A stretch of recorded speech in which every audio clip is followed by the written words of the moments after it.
All right, so today our discussion is going to be bourbon. It's what's for business, right? Okay, maybe. Do we think bourbon is for business? It could be. Could be. I think spirits in general, or maybe could be for business. A drink in general can be a really good thing for business to sit down and.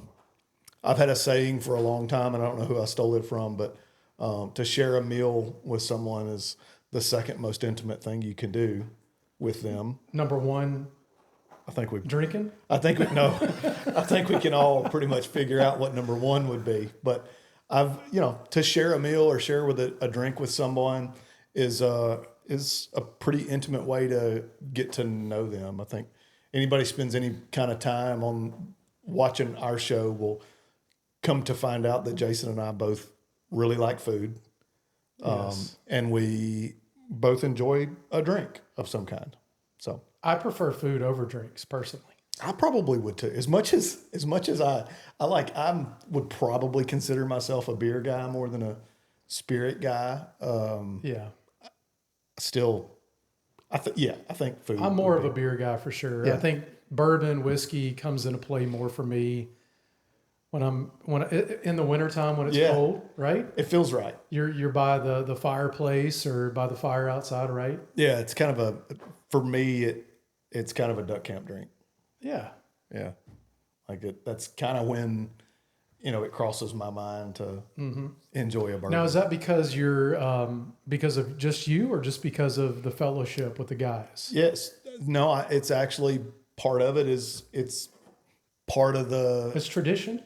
Yeah. It's a little bit, a successful hunt or an unsuccessful hunt and, cooking a good meal. It all goes together. Cooking a good meal, having a drink at the end of the night, sitting around and telling stories and all that stuff. So, I think of bourbon and whiskey as a celebration type of drink. absolutely, Right? for sure, You guys too? for sure. Yeah, absolutely. It's all about the camaraderie, making those experiences and sharing those stories, Yep. building those bonds. Yep. Just not the same with beers, right? No, I think it can be. I mean, look at the look at the World Series. You win the World Series, or the team wins the World Series. Isn't that champagne? No, Budweiser sponsors them. Okay. Come on, Jason. It's not been I'm that thinking long. of the champagne. No, glass it's then, not been that long ago since the Giants have won a World Series. But is it beer because the beer holder places it in there because they pay for that? because it's a sponsor it. sponsorship. Yeah, because Anheuser-Busch has said, hey, let's drink beer. So if the sponsorship wasn't there, what would the players want? I don't know. It's probably not Bud Light, I don't know. or is it? It could be if Bud Light wants to sponsor this podcast. It's been Budweiser Oh, Budweiser. for Okay. Major League Baseball. But, I think people have probably come to realize that I enjoy motorsports. And in NASCAR, I can tell you that there is a number of celebrations that I can remember, like just off by the top of my head, where they're, celebrating, enjoying a beer in victory lane. It's almost like you got done mowing your yard, so you enjoy a beer, Yeah. I agree with that statement 100%. Well, you can't really pound bourbon and whiskey like you can a beer, right? I mean, you could. I guess you could. You could, but You could. It's going to be very fun. You could for a time. You would be respecting the art for pounding. There you go. you would not be. Yeah, absolutely. So I think a beer is a summer outdoorsy. I'm on the lake. I'm on a boat. Yeah. I'm grilling a steak, right? Yeah. That's beer time. Yeah. Bourbon is calming down in the evening, sitting down, having a glass, watching TV over a fire, right? Or celebrating. Sitting outside, reflecting, having a cigar, along with the bourbon. Yeah. Yeah, cigar's a good point. Or a shot in your oatmeal in the morning. It's not a bad thing. A shot in your oatmeal. Or your coffee. Okay, Or coffee, we do have two guests here today. You want to introduce our guests? Jason? Absolutely. I think that'd be a good idea. That's a good intro for our guests. I actually have a bio for Walt. Okay. You want me to read that? Oh, no. Please, You no. got a bio? I got a bio Let's hear for it. Walt. So, You want to introduce Walt, Brian? Go ahead. yeah, this is Walt. He's my buddy. And actually, you talk about what's for business, right? Uh-huh. So, Sangoma and NexGen had a breakfast not too long ago, and the three of us were sitting on one end while you, Matt, and Gary and the other guy was sitting at the what's his name in case he watches this. Oh gosh, you would put me on the spot, and now I Walt's can't like think that of it. guy. Yeah, I thought he was like your vice president or We something. can cut that one out. Shane We'll Quickler. edit it. Well, before you introduce Walt, can I introduce you? Maybe You that'd be can. good. Yeah, absolutely. Okay. So Brian Smith, he's with NexGen Communications, and he has a love and a passion for bourbon and whiskey. So he's here and has a passion for business as well. Yeah, I do. Actually, my wife is from Kentucky, and when she met me the first time, and we went out and ordered a drink, ordered a Samurai Sour, and she almost left me. And that was when I was about 24 years old. So I've learned how to drink real whiskey now. Wait, she almost left you when you ordered it, or like 2 months later? Yeah, Amaretto. She was embarrassed for me to have Amaretto Sour at the bar. Okay. In my 20s. She's like, this guy's not manly enough. Yeah. So I took a real Kentucky school. But I want to introduce Walt. That's awesome. So Walt Burnside and I met with all of you guys at a little place in Hendersonville for breakfast. And the three of us were sitting over there talking about bourbon. And since then, and what I'm trying to say is that it opened a lot of doors for rapport. And since then, Walt and I have been, talking business after the breakfast, and we actually have a customer now we're working on together. So, I mean, bourbon for business, I mean, that did create opportunity for us. So. Yeah. Commonality there. And thanks for picking me up off the street and buying me breakfast. That was great. Yeah, no worries. Yeah, Brian, Walt, and myself were talking about bourbon and everything else while the rest of the table was talking about business. Yeah. So, but I mean, hey. You can see where our mind's at 8:30 in the morning. Yeah. The path all leads to business. Yeah. Well, the goal of the show is to get, I think, for our audience to get more comfortable with bourbon in general, right? Yeah. Because I can say that you guys are probably a little more passionate, knowledgeable in whiskey and bourbon than I am. So for me, going into a business setting, needing to feel like I can speak about it or talk about it educationally, right, at a high level, I think that's important for a lot of people, even if they don't drink. Yeah. Right? Because you can learn the right questions to build that rapport as you're Absolutely. educated. So that makes a lot of sense. It's a great conversation starter It is a great and company. a great icebreaker. And like Brian, finding that commonality with you two, Exactly. right? That's helping you guys to create a better bond and relationship, Yeah. Yeah. right?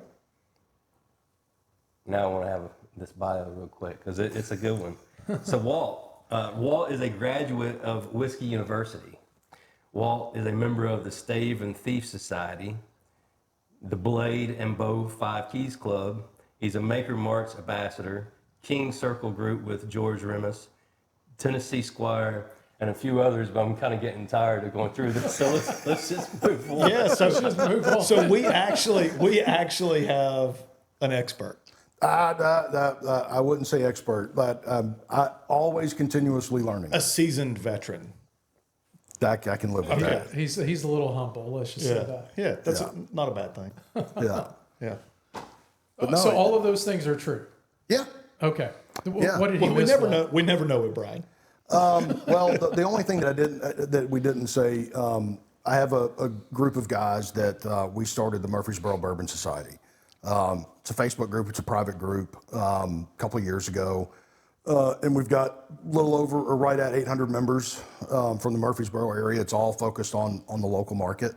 That we do get-togethers, events with bourbon reps, bourbon companies to come in and talk about their bourbon, help them expand upon their offerings. But also, kind of like what we said in the beginning, it's camaraderie, right? Yeah. It's like, let's get together. I got a new bottle. It's new to the market, or I've got an old dusty one that I found in a closet from somebody, and just share and have a good time. Make those memories and further develop those relationships. Absolutely. And Walt, do you think that doing those type of groups and having bourbon tastings together and togetherness can be as effective as doing maybe golf outings and other type of events? Yes. Has it been for you in your career? Yeah, it has. Okay. The one thing when you mention golf, when you take a client out for golf, you can get a client to spend 4 or 5 hours with you on a golf course. You've got a really good client. Yeah, okay? Absolutely. Or somebody that wants to just play at the country club. Exactly. Yeah. that wants that round of golf. But with bourbon, or having those conversations, it opens up so many things because it's like we said, it's that icebreaker, right? Someone starts asking questions like, what do you like about bourbon? And you just kind of go into it and you just kind of transition that conversation into a business conversation at some point. So yes, I do find it just as effective as playing around the golf. We need to insert a picture of his whiskey collection about this point in the show right now, because that was another thing that he showed us. That's right. His whiskey collection. Yeah. Yeah. Something to be proud of. Yeah. Or alarmed. For me, it is. For my wife, it is not. Yeah. Or alarmed. You mean we got to take up this other room for more bottles? It's so. On that note, and I'll make it short. We repainted our house, inside of our house, 2 years ago, or a year ago, and when we got to where I kept all my bourbon, we had to move all the bourbon out of the room, put it on our dining room table. Got a 6 foot long by 4 or 5 foot wide, or 8 foot long by 4 foot 5 foot wide table, end to end bottles, all around the bottom of the table, 2 or 3 rows out. And my wife, I'm working upstairs. My wife comes, she goes, "Hey," we're talking, and just out of nowhere, she goes, "How much is an average bottle of bourbon?" Oh, no. What's the average cost of a bottle of bourbon? And I was working to think about it. I said, "Well, this much." About 2 hours later, she comes back and she goes, "So did you know downstairs you have X amount of number of bottles at X amount per bottle on average? You've spent X amount." And I just went, "You messed up. Why did you do that?" You can't do that. It's like when Haley asked what a case of shotgun shells cost. Yeah, but you know what you say to that, though? I bought it at this, now it's worth this. And that's... So it's an investment. Some of it, yes. Yeah, absolutely. Yeah. Yeah. I mean, isn't it comparable to like a Rolex watch sometimes? Like it's going to be worth more later on? It can be. Right? Or like a fine bottle of wine? It could be. Yeah. Could be. Okay. I mean, if you, let's say, for example, from a bourbon, you buy an Evan Williams bottle and bond bottle, a half gallon costs you $28. In 20 years from now, it's going to be worth $28. Yeah. Yeah. You find, like, let's say, for example, that Old Fit 17 sitting there. Retail on that, a couple of $100, 5, 6, 7, 8 years from now, you find somebody that really wants one, $800, $1,500. Yeah. I mean, you never know. But it's not worth anything once it's opened. Or No, if you figure out what the going rate is for it, you can pour out, figure out how many ounces you have, divide that into what it's going for, and then say, "I've got a half cracked open bottle that valued at 800, or valued at this amount. I'm willing to let it go for this amount." Yeah. so people will still buy it. Yeah. Cracked open. I Yeah. did not Yeah, know you'd that. have to trust the seller, Sure. Yeah. so that they didn't pour Dickel in there. Yeah. Or just don't ever let the powers that be know that you're doing that, because you can. Yeah. Not technically legal, but A little bit of an honor system. Exactly. It's about the brotherhood. So something I've always been curious about, again, I'm not aficionado, but you've got that bottle open there, right? Old Fitzgerald 15 or 17. How long is it going to stay good opened? That's a great question. The more liquid that's in the bottle, the better chances you have of it not getting, I forget the term that they use, but not going bad. Is the air the enemy? Yes, it's just like wine. Yeah. Air's the enemy. So you're not using, I notice you're not using anything to get the air out or suck it out, right? So you plan on drinking that within the next year? Within the next couple of years. Okay. Yeah. As long as you keep bourbon like wine in a cool room, not out direct sunlight, anything like that, it's good for a while. It's not like you've got, like with wine, you've got 5 days to drink it and it goes bad. Yeah. It'll last several years. Okay. Yeah. Any science behind that as far as if you let it sit for a year like that, you need to give it a couple turns and swigs, or Probably every month or two, couple of months. Any bottle that's at my house that's open, I go in and just flip it up and flip it back Do you and really? put it back down. Yeah, just to circulate. That's what you got to do with paintballs too. I learned that. Yeah. Can't let those sit. Does it do it? Does it do anything? I have no idea. with an actual random. there's your random fact, Will. we brought home a thing of paintballs because we didn't use them all, and Like the guy's like, each "Hey, don't individual forget ball? to turn the bag over every week because it just like clumps down, you know." So you don't just take out each individual No, ball. you turn the whole bag over. Yeah, Okay. it's in a bag. So, Okay. Anyways, so you've got a lot of bottles at the house. So you've got a lot of bottles. You got that in your calendar? No, you it's just kind of Bottle like, number 6. it's kind of one of those Saturdays where maybe my wife will ask me like, "Hey, honey-do list tomorrow," and I'm like, "Okay." And then Saturday morning I get up and I start doing all these bottle things, and then she'll wake up and come out and she'll just kind of turn around and walk off and like, "Well, I guess I know he's busy for the next couple hours." There goes Walt in there with his $100 bottles, shaking them up. Oh man, So sometimes it can help me get out of things sometimes. absolutely. Yeah. So you would say it is a passion for you? It is. I even for a while, there was a liquor store in Murfreesboro that I did some social media, some marketing stuff for. It was kind of a little side gig. And I also got the luxury of helping them with a lot of their single barrel selections. So it allowed me to be able to go up to Kentucky, go to the distilleries, sample barrels, pick the best ones with a group of people, 3 or 4, 5 people at a time, and really bring things back that were kind of special. And the reason I say that is, you take, let's say, Woodford Reserve, okay? They're going to put 600, 700, 800 barrels in a big vat, like a big bathtub, mix it all together, and then put it in a bottle to however the master distiller wants that to taste, their standardized taste. You get a single barrel, you're getting the true essence of what was in that barrel, nothing else. So once those bottles are gone, that flavor, There's no more. That's it.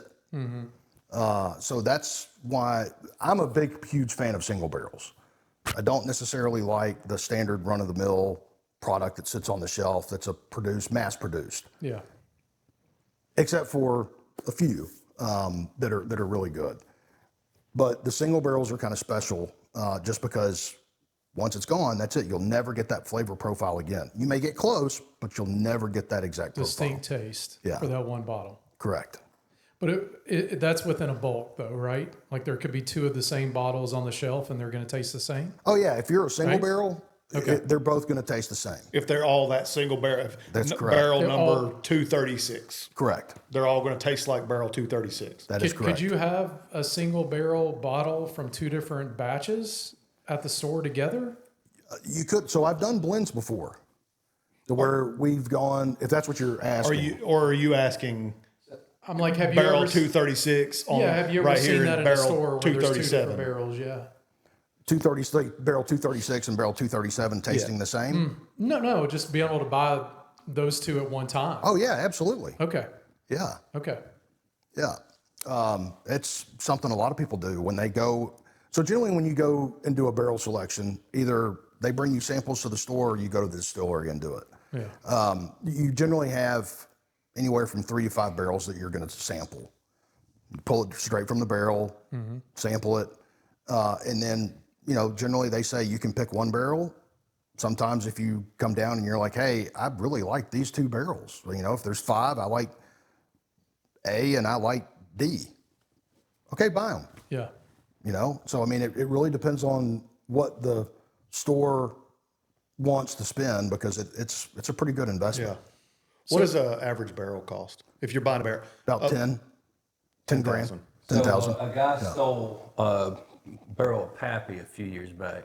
I saw that. Yeah. That's a good little. Yeah. Was it Netflix? That So did it? Yeah. What was there? Yeah, Is it it's Netflix? really good. Oh, I gotta Yeah. watch that. But I believe the price on that was 20K estimated. Yeah. But Yeah. They vary in price. Yeah. Could you imagine being that kid though, having the barrel and like, I've got this barrel. I mean, I got to be the coolest guy here, but nobody knows it. I just Brian, I got- think it may have been more than that. It's what's on the thing. Yeah, yeah, there's like a it lot was more. a few 100,000. Some of those barrels of Pappy were worth that they stole. Like Pappy Gate was like they were still in multiple. It's they stole more than one? it's like one of the most. Over years, right? But but what they normally stole, so in that series, Toby, I wish I could never say his last name, up in Kentucky, in Lexington, it was mainly the barrels that he got came from Wild Turkey. There was and he says it, there's another podcast out there called The Bourbon Life. And Plug for the Bourbon Life, everybody. well, he goes on to this podcast, him and his wife, and they talk about that whole ordeal. That's what the whole podcast is about.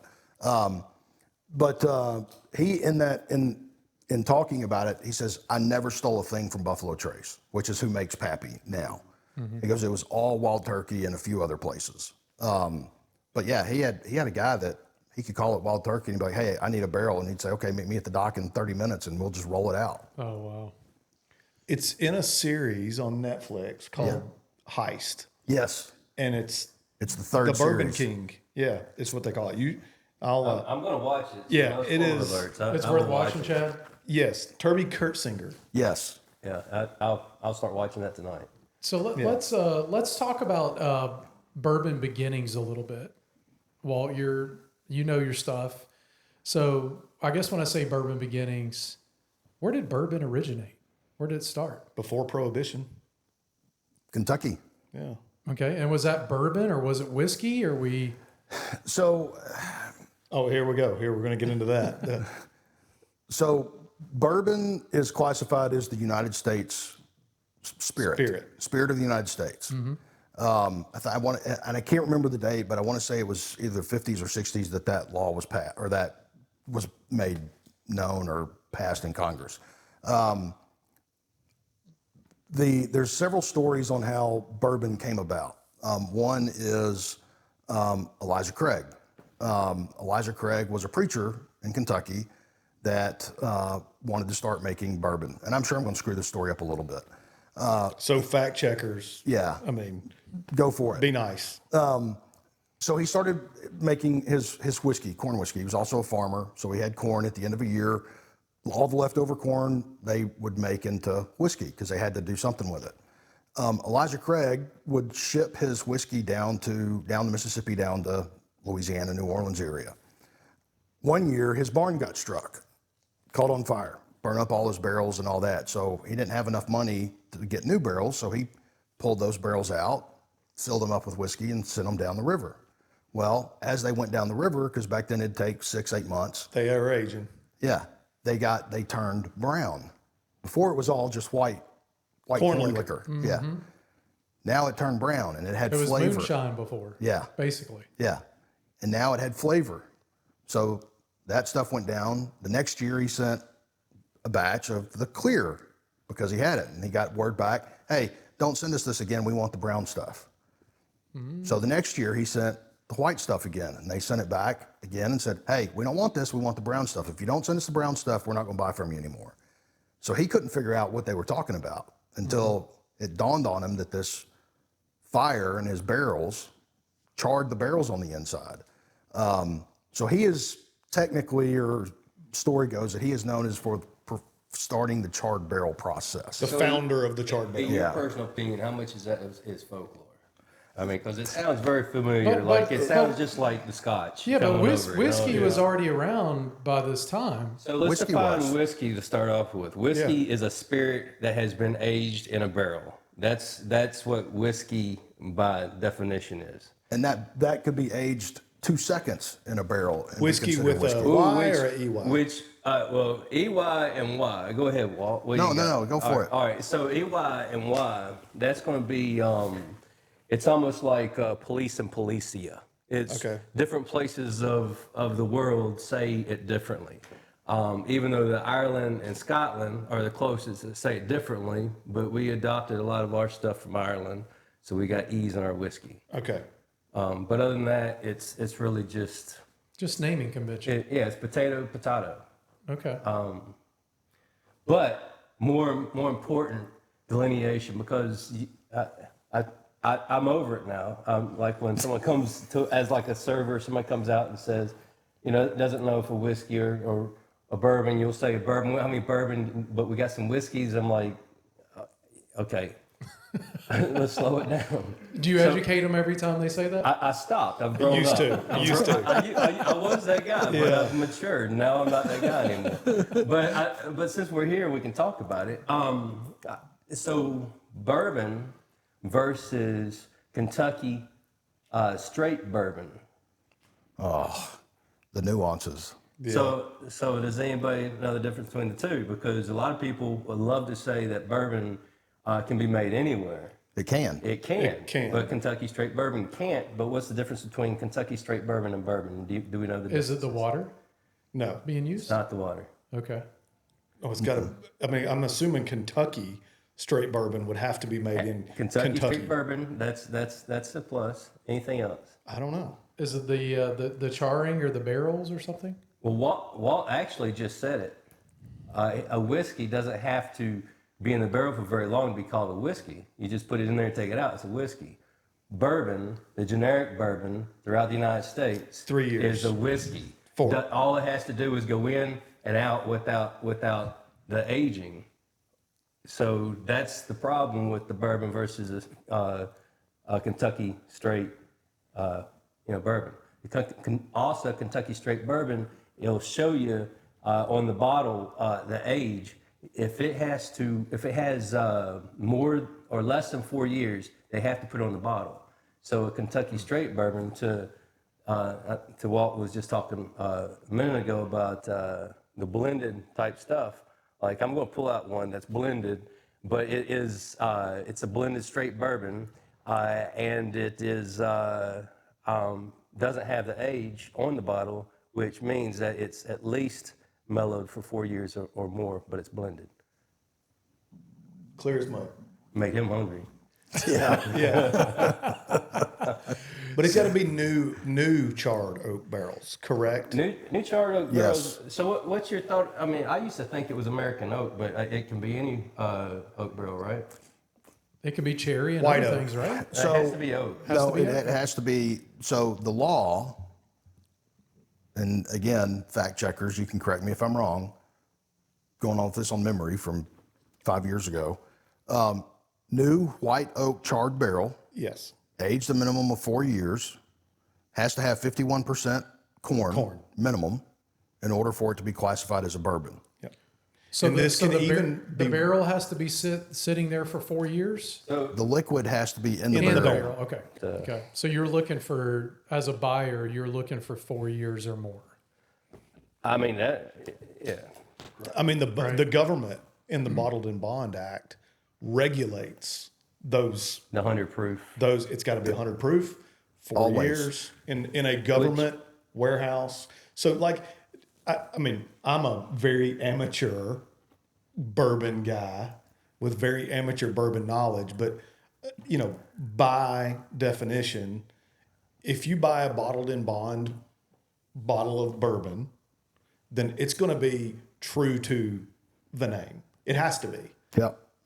Minimum of 4 years. Yep. Always 100 proof. Always. No more, no less. The interesting thing is the reason that they created the Bottle and Bond Act, E.H. Taylor, Colonel E.H. Taylor, you've probably seen his bourbon. He was a Kentucky senator. Obviously, he was also at one point in time one of the largest, owned a lot of the distilleries in Kentucky. But he was the one that, if I remember correctly, he was the one that took that to Congress, got that act passed because People were faking it. people were faking it. People were dying, getting sick. People were putting tobacco juice in it, all these impurities. And he wanted to say, this is my industry and I want it pure.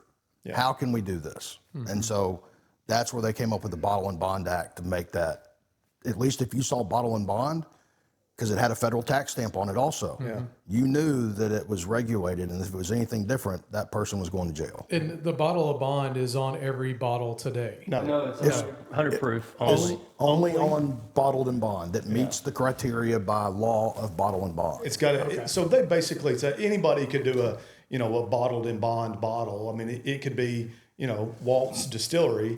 He can have standard bottles that he's aging 5, 6, 4 years, 13 years.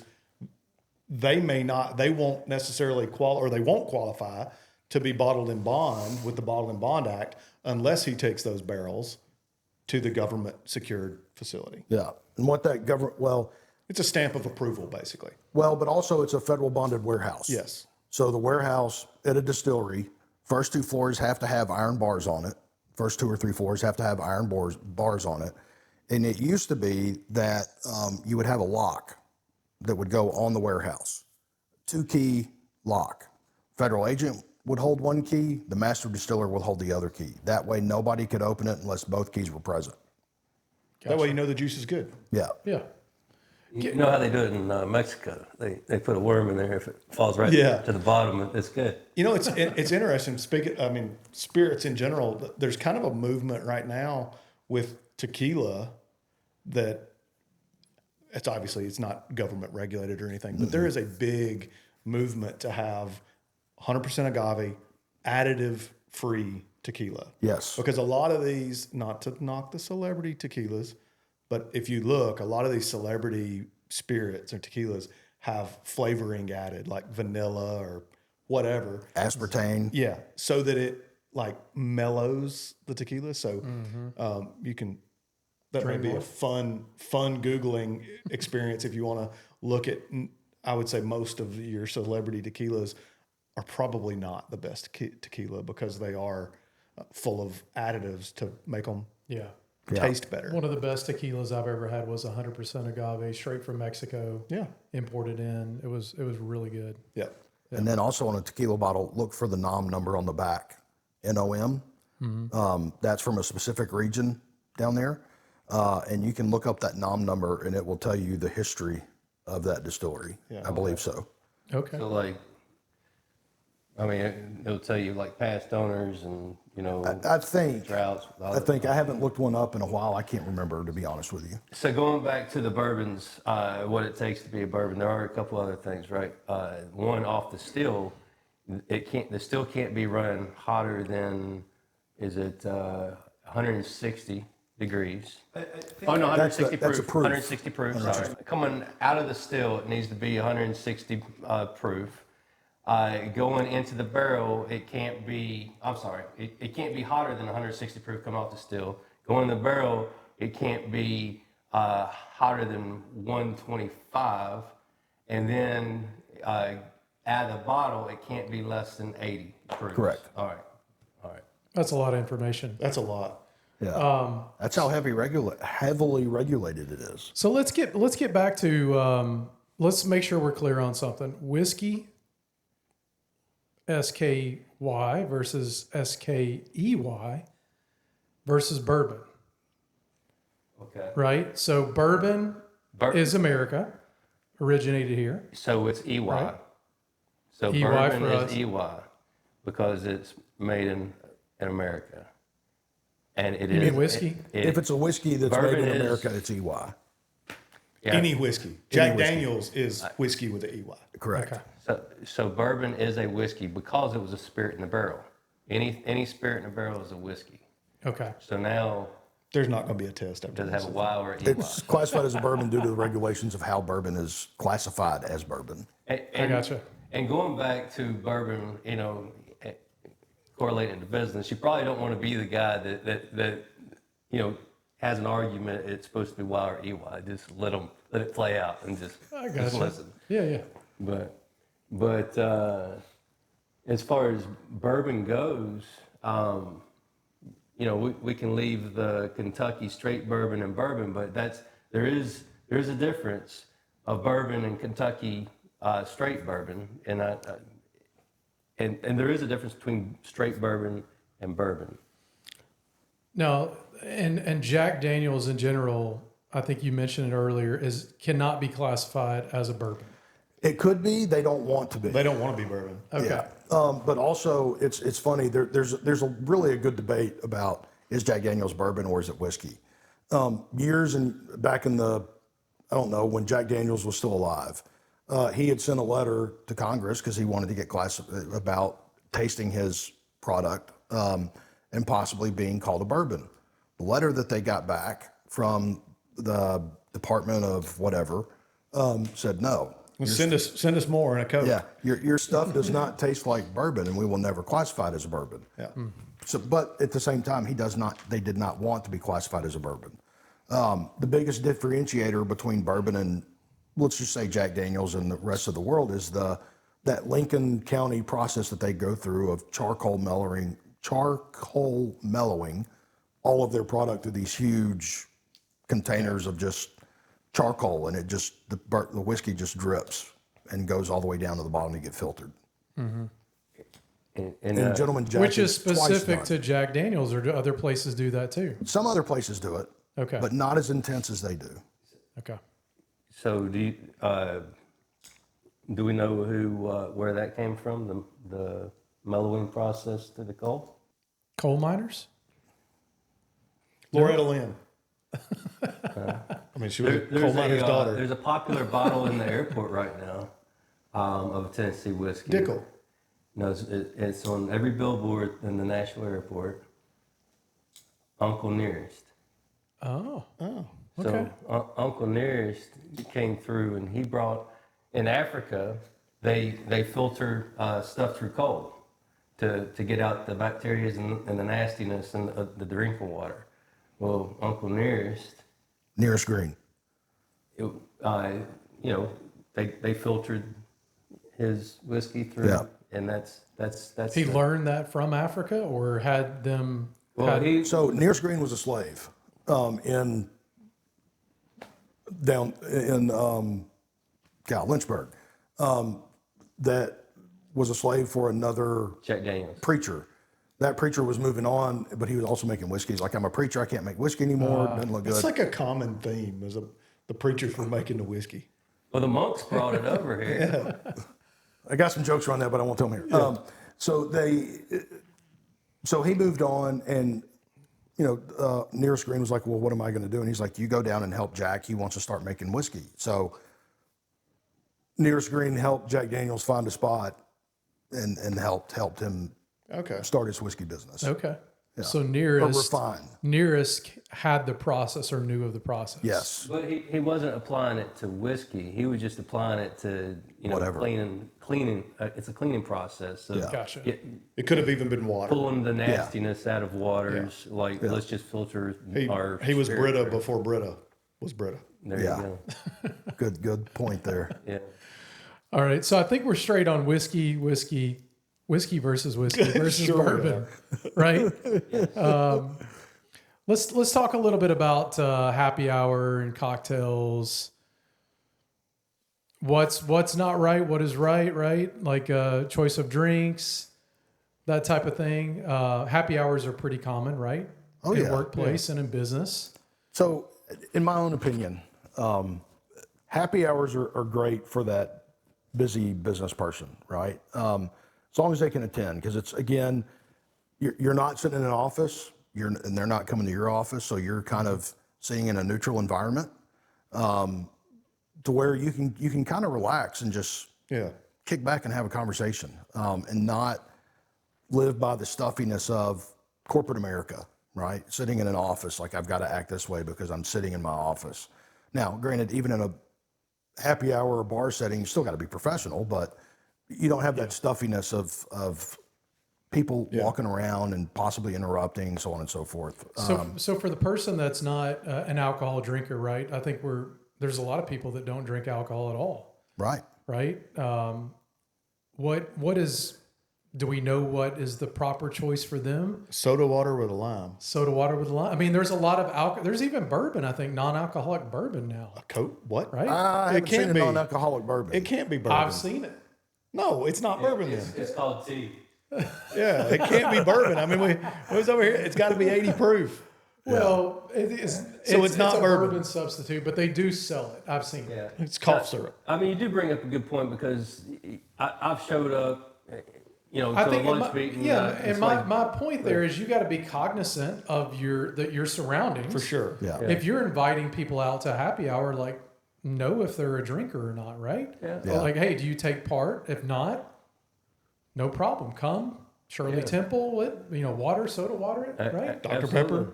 Pepper. That's no problem. Come out. Yeah. Or coffee instead, whatever, right? Yeah. No, I don't. I can't speak for Walt, but I think he's an old enough guy that he probably isn't pushing bourbon on anybody. So, No, I mean, I think, And there could be some pressure there is why I say that, right? Yeah. To a lot of people. yeah, you may have someone that's very deep in their beliefs and like alcohol's not my thing. I don't do it. Yeah. Yeah. But I think it's kind of when you're asking the question of a customer, like, hey, let's get a happy hour. Hey, can we meet for lunch or a coffee? Yeah. I think they're going to kind of hint around the fact that they don't. And if they do, they're like, yeah, let's meet for a happy hour. That's great. now that you're saying that, I'm hoping my dad doesn't see this podcast. Well, I mean, there's kind of a point to be made there too that, I guess a cocktail, a spirit, a drink, or whatever is just a vehicle to align Yes. with somebody. I mean, it could be sports, it could be, cars, it could be a number of things. Bourbon or whiskey or whatever is just one of those things. It's something that, for example, Walt and Brian are passionate about. It could be, I love to hunt ducks, but that's not something that every one of my customers is going to want to do, or all my clients are. I'm sure at some point I've had a client that didn't think you should hunt, but that doesn't mean that we can't align on a business front. Yeah. Right? So it's just another vehicle to connect with with another human. Absolutely. Agree 100%. What were you going to say? We want to taste these. I mean, You want to go straight to testing? well, I Or think that a tasting? lot of the conversation that could be richer with some tasting, because I know Walt Absolutely. said some good things here, and he could probably point them out. Wait on you guys to crack open the bottle. Brian's been slobbering since. Let's be honest. That's what's wrong with this mic. It's wet.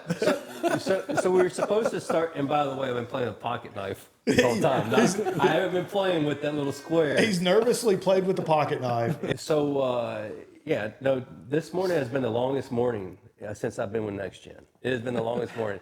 I mean, it's like it starts at 2 o'clock. I get out here about 30 minutes early. I'm like, and we don't start till about 2:20. So yeah, man. I mean, this is like I've been waking up today. This is Brian's week. Every day this week. This is This is the one thing he's been looking forward to all week. That's awesome. So let's talk about ages and toasted, and then taste testing. Right? Yeah, they might as well pour some. Yeah, let's pour a little bit. Go for it. No, you start off, Walt, and kind of talk us through the line. So we brought these bottles, right? Walt brought them for a specific reason. There's a story to them, right?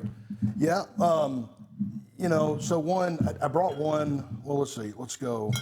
So Yellowstone. I've heard good things about that. Limestone Branch Distilling out in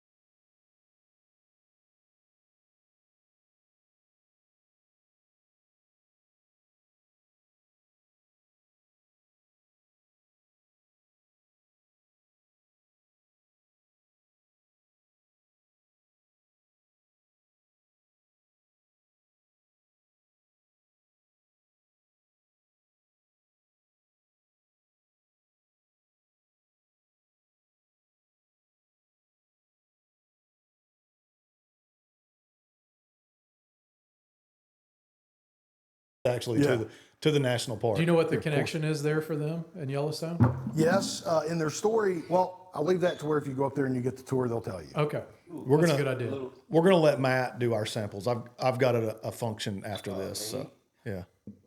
Well, Matt can. Matt's going to be our, yeah. Oh, we got him right here. We got him right here. Yeah.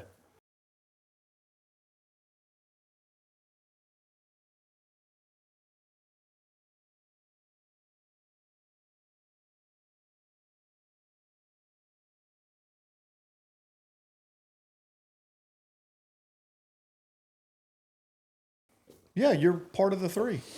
We're gonna, yeah, Matt. I will relay what Matt's thinking. I can tell by.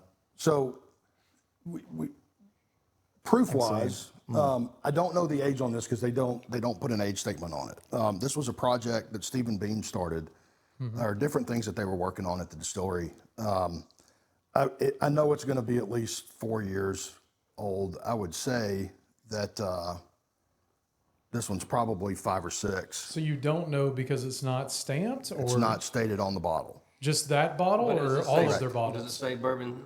Kentucky straight bourbon. Yeah, if it says straight bourbon and it's not, it means it's at least above 4. Yeah, and it's finished in a toasted barrel.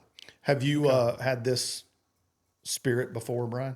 I You don't have an haven't? answer for that. I don't believe so. So why would they not put the age on it? Various reasons. Mysterious. Various, anytime, if I remember correctly and understand it, anytime you put a label on a bottle, okay, it has to go to the TBB to get approved. Anytime you make a change to a label, it has to go back for reapproval. So if you're doing a series to where, like, this is a single barrel, to where you're doing a series, which they did 12 or 15 of these, I think. You would, if one was 7-year, one was 8-year, or one was 5-year, you'd have to create all new labels for every single barrel. I guess the best answer is because they don't have to Because- in yeah. this situation. Okay. Yeah. That makes sense. It's Okay. not. Yeah. And I could see, like, if there could be changing the recipe, right? They may have 10 different labels that they're gonna, it's a kind of like a business. It's a project that maybe you don't want to name it yet, or Yeah. Or you don't want people to know what the age is. Yeah. Because a lot of times, think about it. If you said, hey, here's a 3-year-old and Yeah. here's a 8-year-old, same price, I'm gonna buy the 8-year-old all day long. yeah, Yeah. Does that mean you're going to get a better taste at 8 versus 3 all the subjective. time? It's subjective, right? So the barrel is a funny thing, right? Humidities, whatnot. This is delicious, by the way. I just want to let you know I've already partaken. Now, I do would like to hear if what Matt's thinking. We got Matt, one of our producers, our resident whiskey taster. Matt, you can just give us a Off to the thumbs down side. or a thumbs up. This is definitely a thumbs up. Okay, Matt says Definitely thumbs up. a thumbs up. Yeah. So what's the taste profile of Yellowstone? We talking So- nutty? A little bit, a little, of course, it depends on, since this is a single barrel, it's gonna be a little different, right? Their normal profile, you're gonna get some vanilla, some oak. Sometimes you can get a little bit of clove on the back of it, on the back end. And, maybe some butterscotch in there as well. Okay. Sometimes it can go on a little bit of a hint of sweetness. I don't know what it is about a lot of bourbons. I always get a little like honeysuckle note on the nose from it. I don't know why, if it's just that's what my brain correlates that smell to or not. But yeah, I mean they make a great product. Now, is that the only bottle they sell? No. So if you go to the distillery, they actually make a gin also. And I'm not a gin fan. Every time I go up there, I buy a bottle of their gin. Really? I love it. I think it's great. Okay. Yeah. But you have to go to the distillery to get the Yeah, gin. it's not distributed in Tennessee. Okay. The gin isn't. But what you can buy here in Tennessee is that bottle or a different kind of bottle? There is a Yellowstone toasted bottle that you can buy in Tennessee. And it's 100 proof. Just a little bit of a different label because that was a single barrel. And then they've got their standard Yellowstone product, which is 90 proof, 90 proof. Yeah, and then they do for stores and stuff, they'll do single barrel selections as well. Okay. Yeah. You know what really wanted to do? I wanted to blind test everybody. That's what I really wanted to do. So maybe another episode, we're going to pour an expensive bourbon that's supposed to be good, right? Like price wise. I want to do that. That's one of those things that I find so interesting in spirits in general, or a steak, right? It could be anything. I find it so interesting that Walt may love this bottle, and it may be $100 bottle, and then you pour him a $25 bottle, and he may like that one also. So it's not always about the cost, Right. of the bottle. Well, and that's the thing. I don't. Yeah. I've bought in my stupidity. I've bought $150 bottles, taken it home, popped it open, taken a sip of it, and walked right over to the sink and poured the bottle out. I think I would have figured out how much it costs per ounce, and then Next time you're going to pour something out, Walt, just hang on to it. I'll take it. Send it Brian's way. But to your point, cost is driven by demand. And demand is driven by lots of different nuances, be it hype, be it a rare bottle that can't be found anywhere else. Or part of that could be due to marketing also, right? Yeah, it's hype. Yeah. I mean, if the six of us in this room started a distillery tomorrow, let's do it. And we've got to wait 4 years to sell our first bottle. No, whatever. you don't. That's why you have that gin. Or the gin. Or not only that, but you can buy sourced whiskey. Right. Or hypothetically, you can. Right. We are starting our company from day one.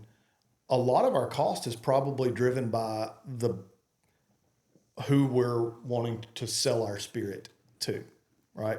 That and taxes. Yeah. Do we want to compete with Evan Williams, or do we want to compete with, Pappy? And part of that could be due to marketing, right? You're going to market and what celebrity we're paying to put their name on our bottle. Yeah. Yeah. It not necessarily. Sometimes I get skeptical about the juice inside the bottle. Right? Yeah, no, I think it's fair. I mean, I brought a very cheap bottle. Mellow Corner. This might be a good time to drink a very old Barton, I've had that before. which is a lot of people will laugh when I talk about it, but a short story is this is my Weller now. I used to get Weller. At one time, I got it on closeout for a bottle close to this size for $13 a bottle. Now it's like $250, $300 a bottle for my Weller 12.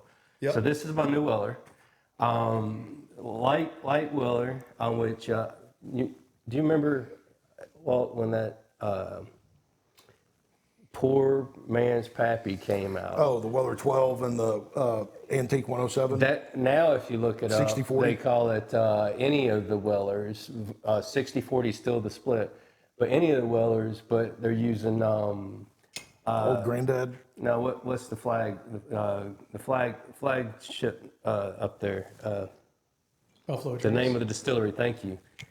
He got it. So now they're just using Buffalo Trace and any Weller at a 60-40 split is what they're calling it. But I digress. This goes back to my Weller. When Brian says his Weller, I think what he means is, and he may not want to do this, but that is a inexpensive bottle. You can acquire that bottle it's pretty readily available today. It's pretty inexpensive in comparison to other bottles, and 3, it tastes great. And if that gets known out on the market, that bottle could be very hard to buy tomorrow. Yeah. Correct. Yeah. And let's go back to what Walt said. And yes, all that. Walt was talking about the blended stuff. And he talks about the single barrel. Well, there's barrels out there. Actually, it's 1792 is what they blend this stuff. And they make the 1792 as well. This is all a bunch of barrels blended. But there are some barrels out there of this stuff that tastes really great. If you just go find that barrel, pull it out of the rick house. But, this is a blend, and then the master distiller kind of has the taste profile. So, but this is there's a difference between this and something that you collect. This is a drinking whiskey, in my opinion. I mean, so it's just to drink and a handle was $22. What's that little bottle cost? 13, 14. They ripped me off because they're out of handles. Damn demand. Okay. Curse jar, man. I got a curse jar in here. We've got a buzzer. So to that same conversation, it's a little bit of that is about value, and the beauty is in the eye of the beholder, right? So, Walt, the bottle of Yellowstone that you poured, what is that? $74.99. Okay. So, and I just took a sip of that Yellowstone, and it's delicious. And if Walt wants to trade me this for the rest of the year. So Brian is offering up That would be a no. Brian's offering up his $13 bottle for the. Bring your glass I mean, back. it's only you only got like 4 glasses left in there. Yeah. Maybe, right? Yeah. Yeah, you know, and it's fun. You talked about the blind. So obviously we've mentioned one distillery, Buffalo Trace. That's a lot of their products are sought after, right? The Weller Special Reserve, Weller 107, Weller 12. I mean, regular old Buffalo Trace, they allocated Trace. a lot of stores. Here's what's funny. So you take Weller Special Reserve, Yeah. and another brand, and I'll mention it in a minute. I did a blind taste test one night with about 30 people. Okay, 30 blind tastes of Weller Special Reserve, and Which secondary market is very expensive right now. and Bernheim 7-year-old age stated wheated bourbon. Okay, made by Heaven Hill. Bernheim's regularly available, $32 a bottle, 35 maybe, depending on the store. 24 out of 30 selected Bernheim over Weller. And then when they find out, I mean, it's Special Reserve, but then when they found out, oh my gosh, I picked this over, I've never had that before.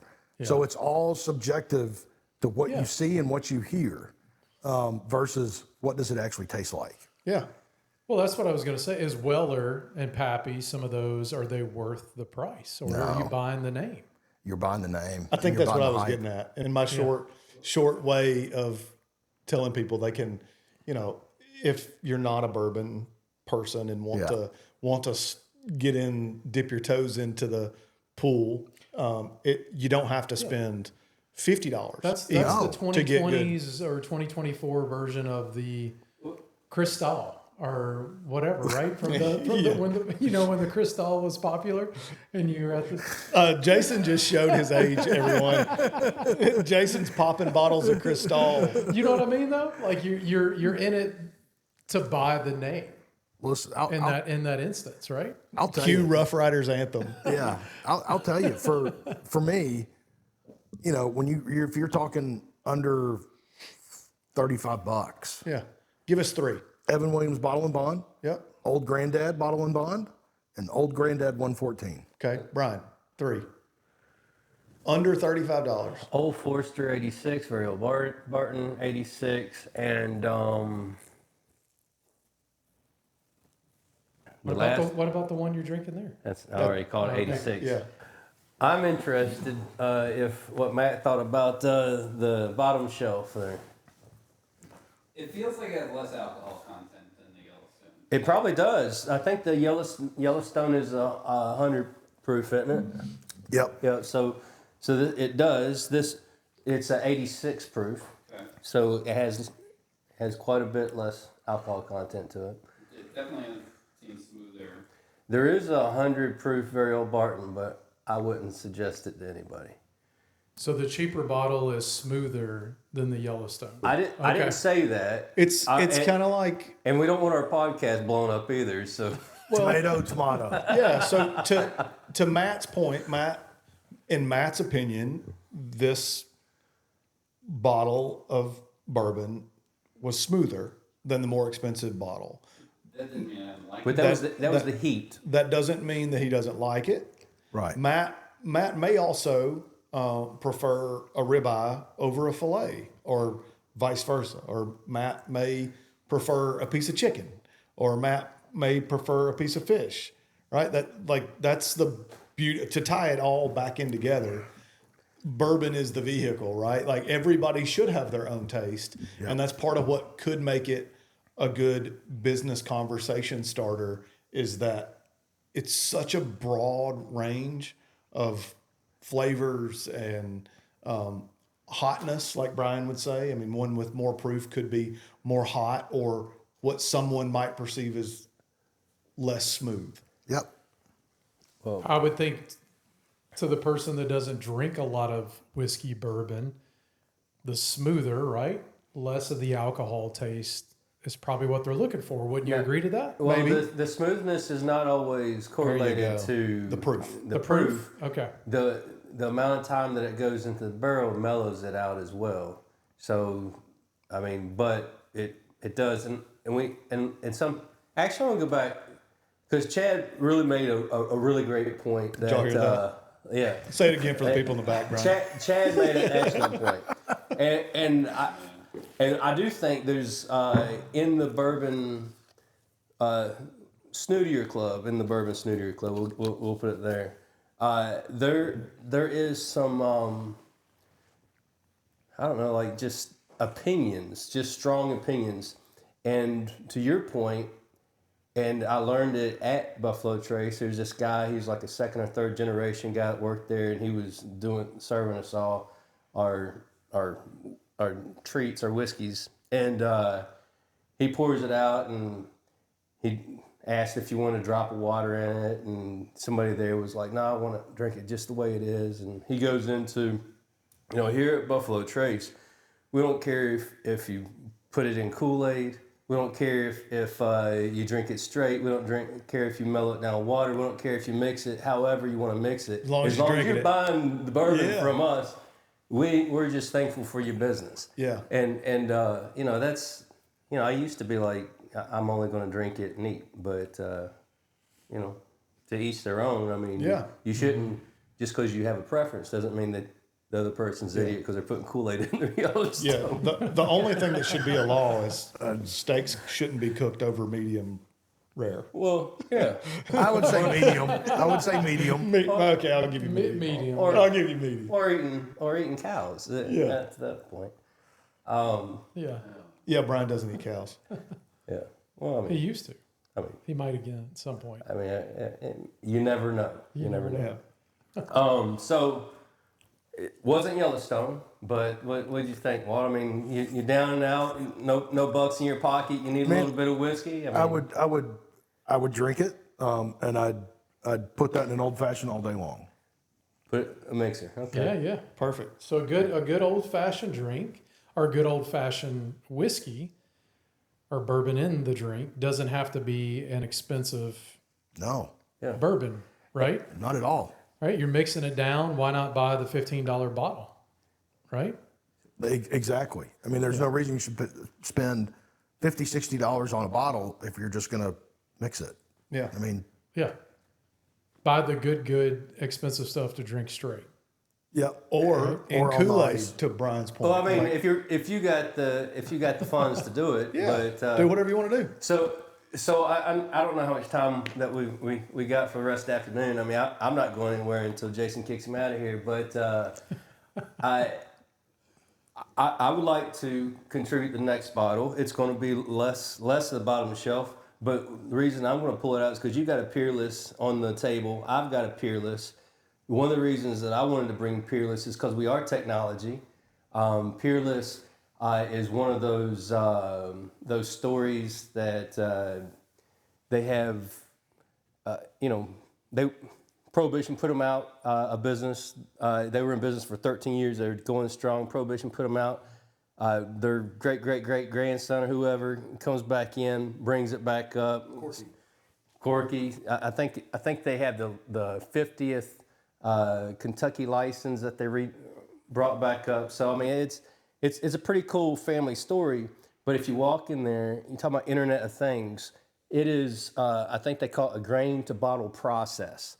So it's continuous improvement, total quality management. I mean, every point of the process is highly managed, highly technical, uses all the technology, and I just would like to see if, well, not you two, but I would like to see if Matt and Walt can appreciate that it's a consistent bourbon. They're holding the humidity the same. They're holding, all the temps the same. They're able to monitor what stages of the yeast, where it's at through its evolution or whatnot. So you have, again, a toasted barrel, right? Which the one that I have was in a toasted barrel, but what's the difference of your toasted barrel and just a just a regular barrel? So when you think of toasted, you think like most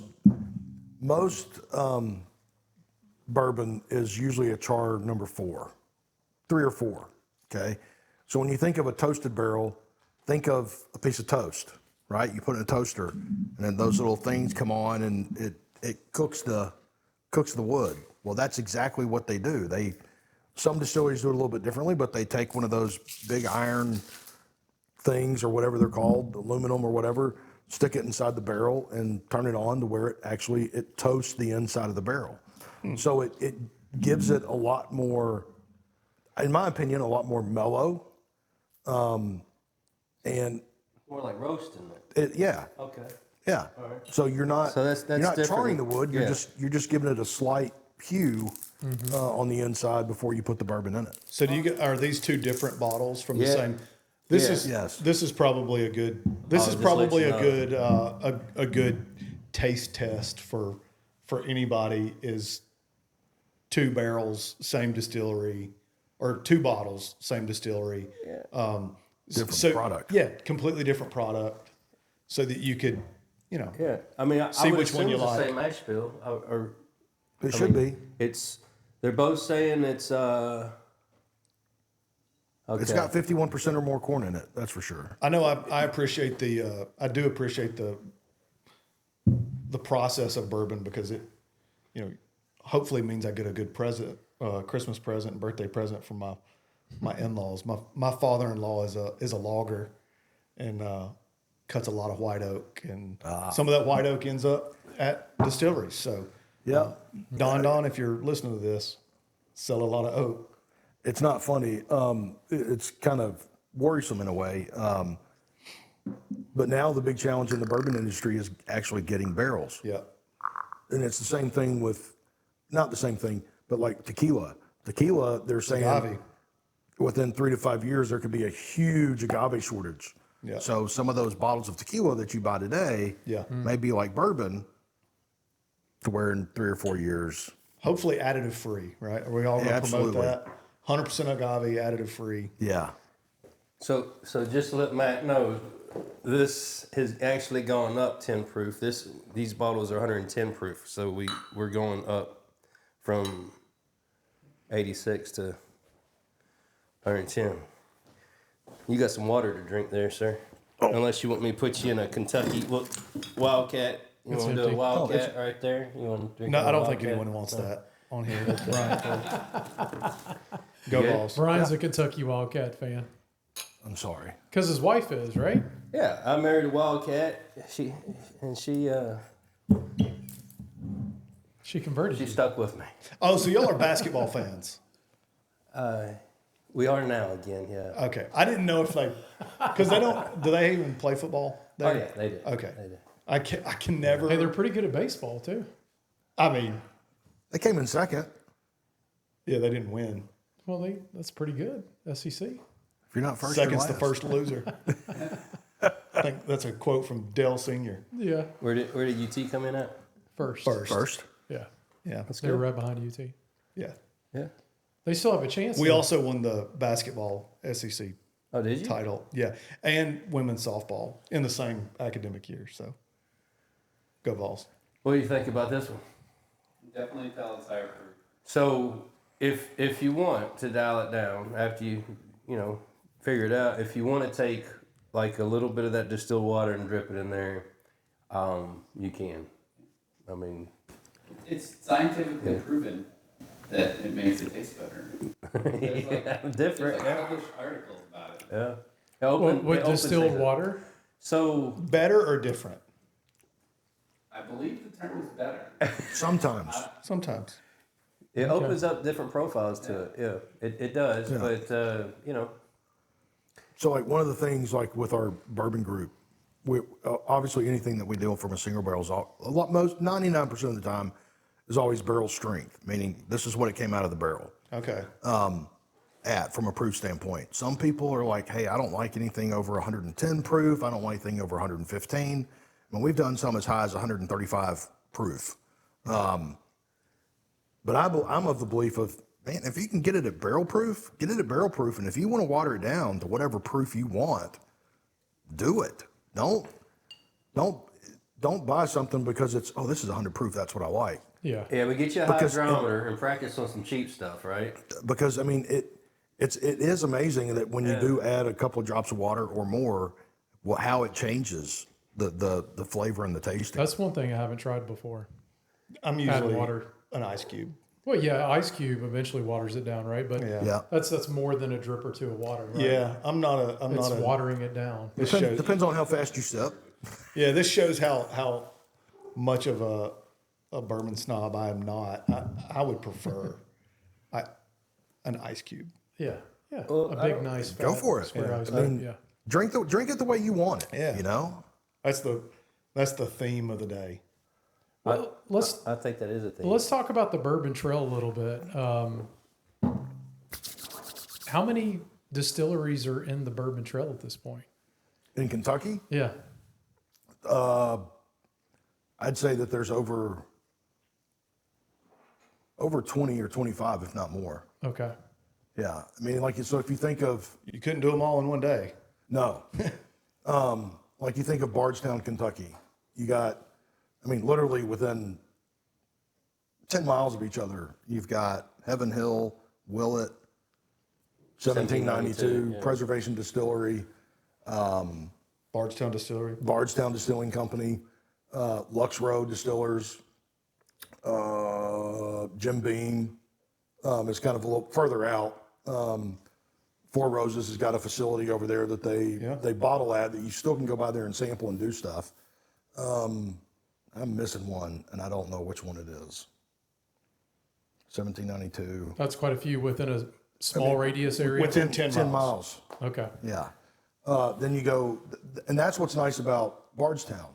If you go to Lexington, and then then you go up to Louisville, right? You've got Whiskey Row, which is downtown, where you've got Old Forester. Old Forester, Michter's, Pursuit Bourbon, and a couple of others. And then you've got Stitzel-Weller Distillery, which is a non-producing distillery now. But Stitzel-Weller's, Weller used to be made, Pappy used to be made, Old Fitzgerald used to be made. So then you've got several distilleries there in Louisville. Then on the way to Lexington, you've got a couple of small distilleries. You've got Four Roses main plant, then Castle and Key, and Buffalo Trace, Wild Turkey, Four Roses. There's another great, cool little craft distillery, Three Boys Farm, that they don't distribute. You can only get stuff there. You've got these guys down home. They're right there. Tell us about Down Home. So Down Home is a small, I don't want to call them a craft distillery, because they really don't distill anything. They source all of their whiskey or bourbon. Okay. Does John Madden own a piece of that? No. Okay. It was just, this was our bourbon group. Well, you can still own it. This was actually, we talked earlier about favorite beers, Miller Lite. Yeah. That's an old Miller Lite Yeah. poster. Yeah. Okay. But so we just put him on there. I think we did this around the time that he passed away. Oh, I gotcha. Okay. And I love John Madden. But anyway, so Boom. yeah, boom, you're drunk. So this company, they source their product from a big distillery that does a lot of sourcing for a lot of companies. And it's a single barrel rye that's been toasted. So it's a little bit different than just a standard bourbon toasted barrel. Gotcha. It looks a little hotter as well. 116 proof is what I'm saying. Yep.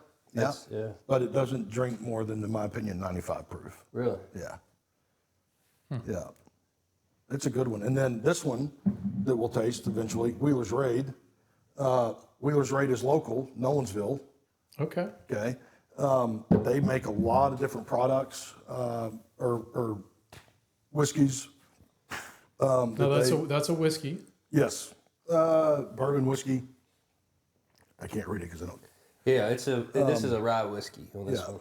Yeah. But they source and do some special things from a standpoint of they may get a barrel of just regular bourbon whiskey, finish it in French oak, make it a double oak, finish it meaning it's been twice barreled, or like this one is a toasted rye finished in a honey barrel. So it's got a little bit of sweetness to it. Gotcha. Yeah. So if I'm trying to take customers out or doing a family visit to Kentucky and wanting to hit up the Bourbon Trail, going back to that, which spot would you recommend starting with? Bardstown, Kentucky. Bardstown, because you can't see it all, like you said, in one day. More per capita. So start and a with beautiful Bardstown. part of the country. Yes. Not to give Kentucky, I give Kentucky Is a hard that time. is that Eastern Kentucky or what part of Kentucky is that? Elizabethtown. Elizabethtown. Elizabethtown East. Yeah. Okay, so it's not a far drive from Middle Tennessee. 3 hours. Okay. Yeah. So Yeah. start at Bardstown. And because all the distilleries are right there, I'd tell you if you go make a lunch reservation at Willett Distillery at the bar at Willett or at Bardstown Distilling Company, because both those restaurants, Yeah, I've eaten at Bardstown. It's really good. phenomenal, Yeah. phenomenal. Bardstown, I mean, Willett's a little bit easier to get into. They only do reservations. Same with Bardstown. Yeah. I mean, Bardstown will let you come in, but you'll wait 2 hours before you get a table. And then if you're going up to Louisville, stop at Jim Beam. Their restaurant that they opened up last year is phenomenal. It's, I mean, great food. Jim Beam. Okay. Yeah. I like Bardstown mainly because all the distilleries are so close together. You don't have to drive that far. Yeah. If you go to Lexington, you know, you're talking 15, 20 minutes apart from each distillery, if not longer, depending on what you're doing. So there's a lot more driving involved. Okay. Yeah. If So you go it's to Lexington, you definitely want to have a designated driver. It's really set up as a tourist thing, right? I think so. Yeah. One of the things we used to do every Christmas was Maker's Mark, and they light it up for Christmas. They have the tours, the carolers, and all that. You know, I mean, it They go the is full for 9 yards. yeah. I mean, it's for the visit, right? Back in the day before they sold out, the owners used to sign Christmas bottles and stuff. You could go in there and do wax and things. So Yeah. it's an experience. To your point, taking Yeah. somebody. Yeah. Speaking of experiences, I would like to experience your toasted bottle if you let me. Absolutely, go for it. All right, appreciate it. Help yourself. So the difference here between the first one and this one is How they toasted the wood. Toasted barrel. Well, so the first one is a small batch bourbon, which means it's a blend. Small batch means that they could take anywhere from, if I remember the numbers correctly, 50 to, or 10 to 250 barrels. It could be less than 250, to where they take them and blend them, you know, mix them all Yeah. together and then bottle it. That's Okay. considered small batch. And it might be less than 50. I can't remember. And then the toasted is just, it's that toasted barrel to where they lightly toast the inside of the barrel. Thank you. But is this one's a small batch too, though, isn't it? Or no? No. Matthew It's just the Hedke. toasted peerless bourbon. Come Should come be to a single the. barrel. Okay. sir. All right. Matt didn't realize he was going to get to do this today. Didn't know it was gonna look like this now. Matt. Matt's going, can we do this? So again? so Let's make sure we have to reshoot this. so what do you estimate? Let's say in the last 10 years, how many more distilleries have popped up? Not many. Really? Well, Not many? nationwide, but you talking about bourbon distilleries? Or? Yeah. So so what's in place has been in place for 30, 40 years for the most part? You've 50? got some that have come to the market. I mean, I wouldn't say it would be more than 20. This one here. I wouldn't say there would be more than like 20 or 25.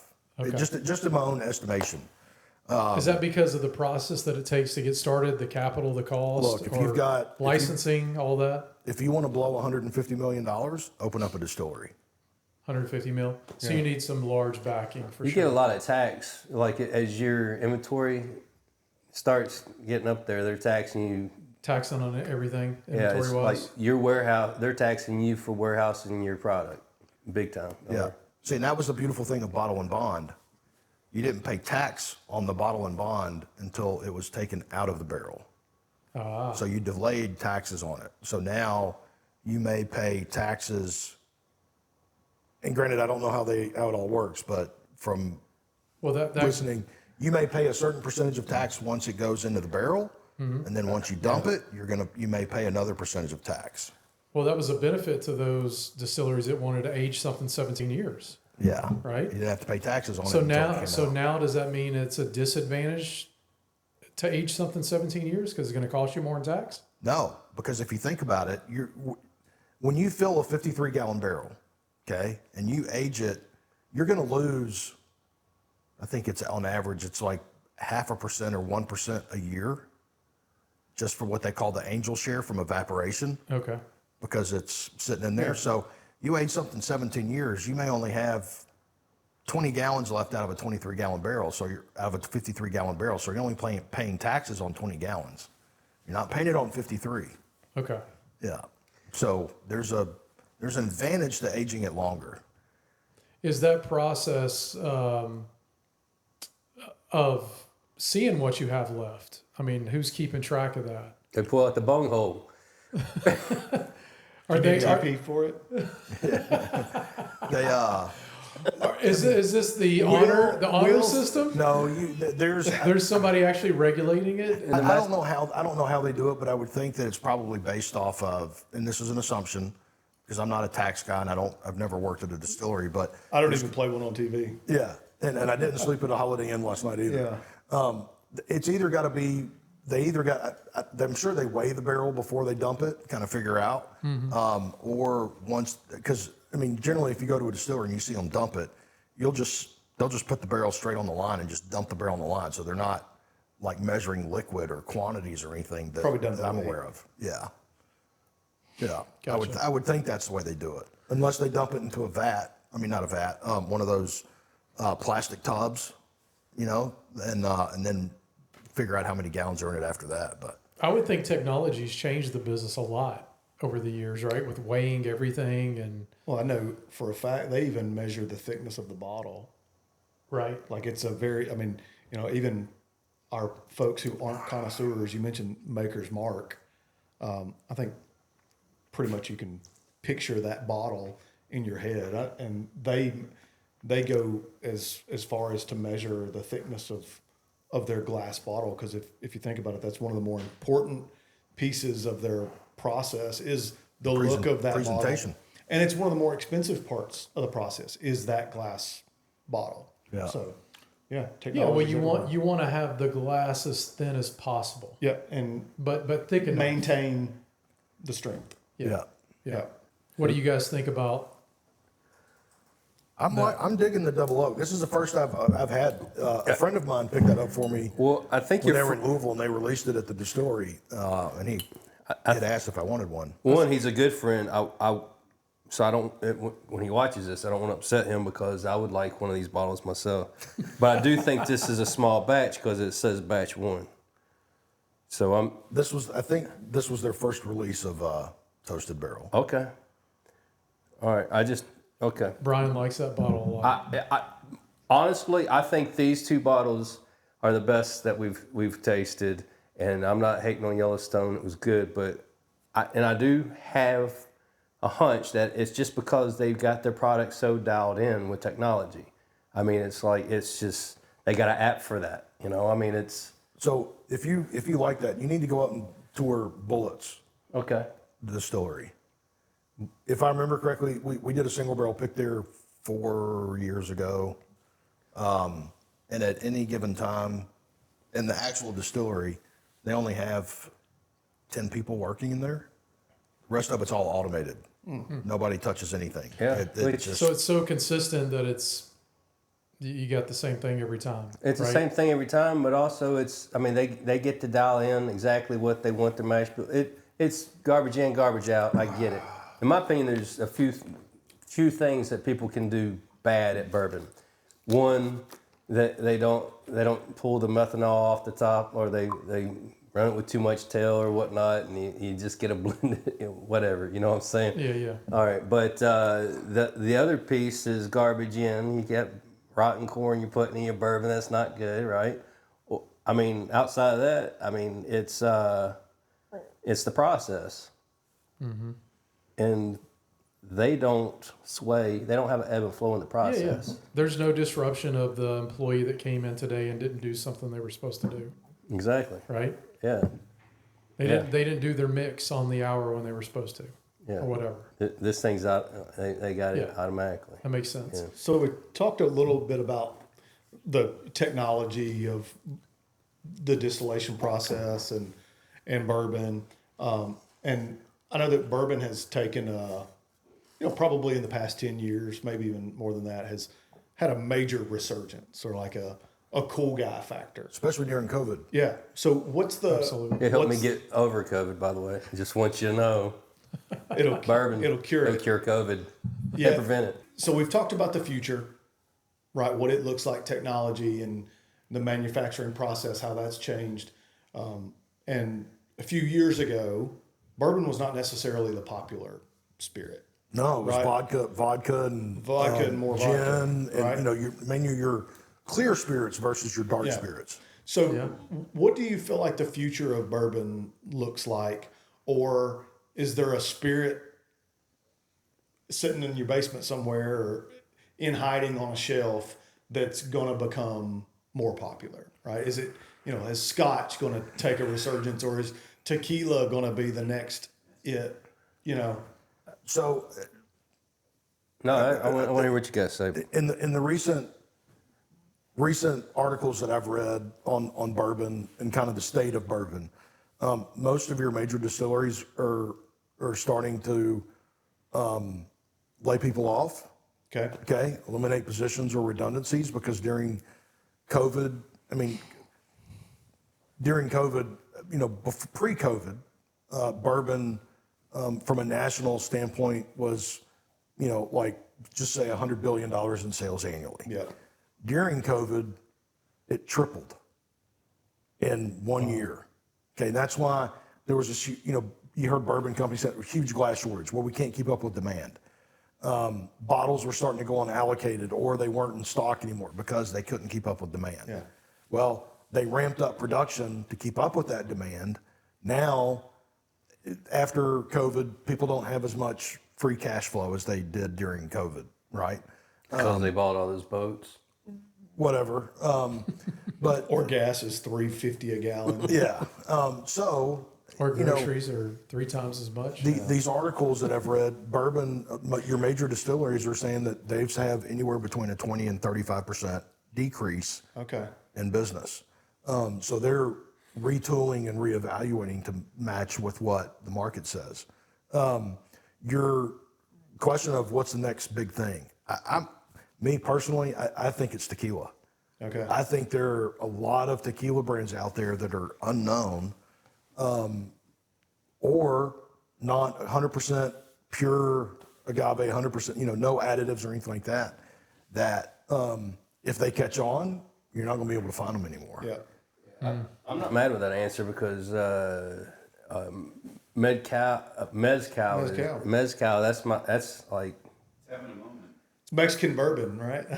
That's a good way to. is beautiful. The mezcal piece of it, but as far as bourbon goes, it's going to be here forever.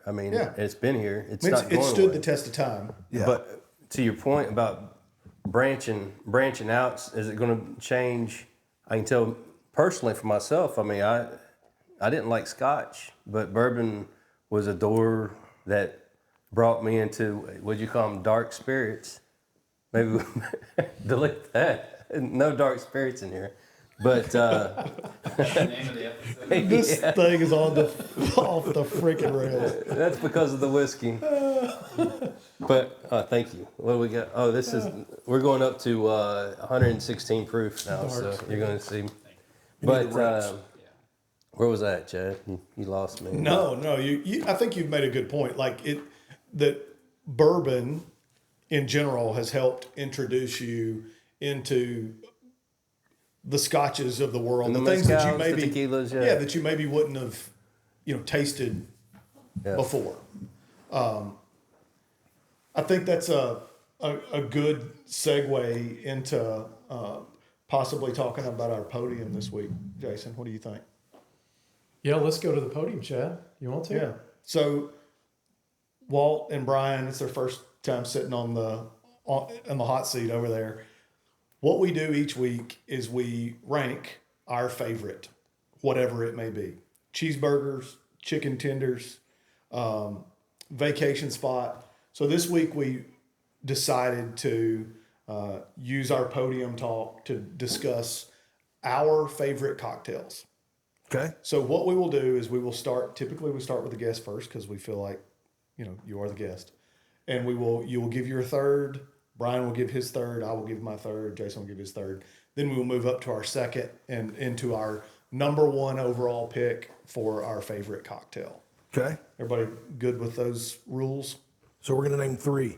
Yeah. You're going to start with your third and then work our way up. Okay. So Walt is up first. All right. So Walt is the guest of the guest. So we'll let him go first to give his third pick. Nothing like the hot seat. Yeah. A gingerbread rum old fashioned. Wow, that was specific. That's number 3 for you? That's number 3. Okay. That's very So specific. Bitter Milk Yeah, makes okay. a Bitter Milk is a company that makes. They don't make cocktails, but they make the mix for the cocktails. Okay. So they make a gingerbread old fashioned mix. They make an old fashioned mix as well. But you take gingerbread old fashioned mix, 2 to 3 ounces of rum, Yep. just like you would make an old fashioned. Okay, but you use the gingerbread old fashioned mix, and then the rum, orange peel, stir it up, and it's, in my opinion, it's Christmas in a glass. Okay. So any particular brand of rum? The one that I like to use is Nassif Family Estate Rum Okay. There you go. out of Indiana. We'll share some recipes in the comments for your favorite cocktail also if people want to do that. If they want to comment and Absolutely. give us a recipe on their favorite cocktails or their top 3. So gingerbread, rum, old fashioned. Correct. Okay. Brian, Brian, what you got?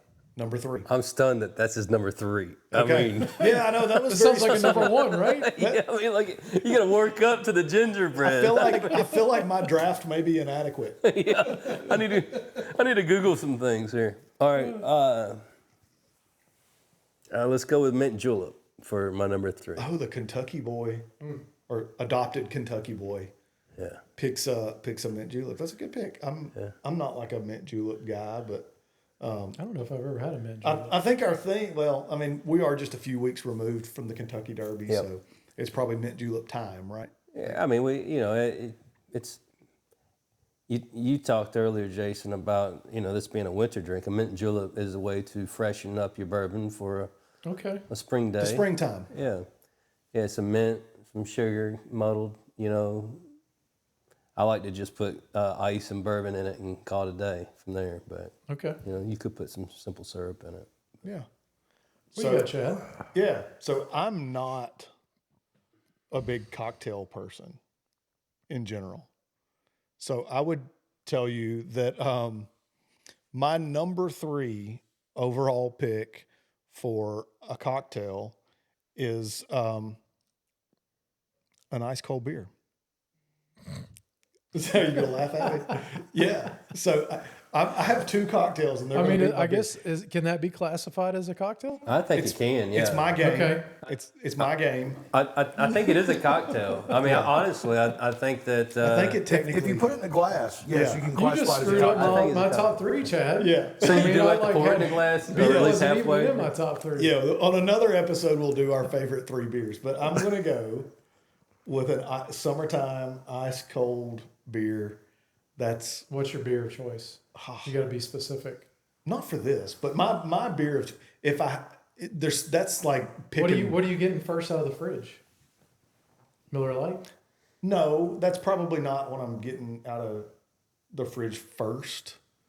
It's as much as I do like a Miller Lite, like if I'm going to have one beer, it's probably it'll be a craft Pilsner of some kind. Okay. You know, I really love Little Harpeth in town has a chicken scratch Pilsner that I really, really like. It's good. Tiny Bomb is a Wiseacre Brewery out of Memphis. I love that Pilsner. Like, there will be a theme on, you know, on which one I'm going to pick, but craft Pilsners are really, really good. And I like to support the small business. So I would pick the craft beer over whatever, but that's my unfair way of doing my number 3. All right, good choice, man. Yeah. So for me, top cocktails, one of the ones that I always think about is more of a summer beachy type of cocktail. So I'm going different than all 3 of you guys. Okay. I'm going to go with a mojito. Okay. I'm not laughing at Jason's like Jason's like 6'4" and he's like, I'll take a mojito. Well, I like the refreshness taste of a mojito, right? It's that summer vibe. Okay. Gets me thinking about the beach, right? Yeah. So if I'm going to the beach and if I'm staying at a resort or something, it's probably the first cocktail I'm going to order. Yep. I've drank a lot of mojito. Yeah. It's simple, it's good, it's refreshing. Yeah. So that's my number 3. Gotcha. All right, Walt, you're up, man. What's number 2 for you? right? Yeah, number Walt's 2. win. If we're voting on this, Walt's winning. I mean, his number 3 overall just like slapped us around. Number 2, I absolutely love tequila sunrises. Okay. Summertime, you know, orange juice, tequila, Blanco, good Blanco tequila, or really any tequila. Little grenadine. I mean, just orange peel, just refreshing. Kind of takes it out, takes the edge off. Yeah, that's my number 2. Okay. Good choice. My number 2 is going to say a lot about me. So brace yourself. It'd be something you already knew. My most common order at the bar is your bottom shelf bourbon with a couple of bitters. So that's my custom cocktail. Yeah. That's very respectable. But I guess the theme of this too is it could be it should be whatever you want it to be, right? Mm-hmm. Yeah. Yeah. It's your It's cocktail. yours. What? Your top 3. Yep. Right? My number 2, if I'm going to make a cocktail, and I mean probably my go-to for me if I'm going to have one, it makes me think of wintertime. I'm not going to go as deep and detailed as Walt did, but it would be an old fashioned. Like if I'm going to sit down and have a cocktail, even at the bar, I'm probably ordering an old fashioned. So do you eat your cherry first or after? First Thing. I don't know why. Like, what's that say? That's like a personality trait thing. It's a EQ situation, but I would probably go first with the cherry. Like, dip it a couple times. think about how many people waited and the cherry dropped or somebody grabbed their glass and they didn't get their cherry. Yeah. I'm gonna go ahead and get that out of the way. You know what frustrates me the most is when my wife gets one of those cherry limeades from Sonic and she leaves the cherries in the bottle. Oh yeah, I wouldn't like. I like the. I'm like, you just wasted The 3 cherries. Yeah. You're sitting there dumping out. One thing that I don't want to say infuriates me, but pet peeve, when you order an old fashioned and the bartender muddles the cherry. The cherry. Yeah. That drives me. Yeah. Just leave the cherry alone. Yeah, I'm the kind of guy that asks for extra cherries. Can I have 3, please? I will say that I would prefer if I'm being really, and I don't consider myself a very picky bourbon person. I like what I like. I typically want a higher proof bourbon in an old fashioned. Like, even if you want to make a economical old fashioned, that Evan Williams Bottled and Bond, or even Wild Turkey 101. Yeah. Like something like that makes a really good old fashioned. But that would be my number 2. My number 2 is going to be kind of a go-to for me that I would get for years, and that would be a whiskey ginger. Oh, like a Kentucky Mule. Pretty similar. Yeah. Yep. So either just real ginger ale and a lime, and then a bourbon or whiskey of my choice. Yeah. I'm not a big ginger beer fan. That's not like my. I like ginger. I've always been a fan of ginger. It's not my. Ginger ale, ginger in general. So Yeah. that's my number 2. Yeah. Solid choice. Yeah. So we're off to number one. Number one. Off to number one. I'm here for Walt's number one. It's not going to be impressive. If he says a frozen margarita, I'm leaving. What about a Bahama Breeze? I mean, would that work? Yeah. No, my number one is really just an old fashioned. Yeah. I mean, high proof bourbon. Yeah. I definitely like the higher proof stuff. Something that stands up in there. Yeah. I mean, you put me in 120 and above category, 120 proof and above category. That's my wheelhouse. So yeah, just a standard old fashioned, specifically maraschino cherry, not just a standard cherry. Yep. And high proof bourbon, and I'm good. Black walnut bitters though. Okay. Not standard bitters. See, there he goes. More. I knew it. I knew. Black walnut bitters. Yeah. So if I'm bellied up to the bar, Yep. with Walt, he just got his number one drink. I want to say what Walt had. And that's going to be my number. I got to go because I was going to go old fashioned anyway. So Walt has dressed up the old fashioned and Made a good one.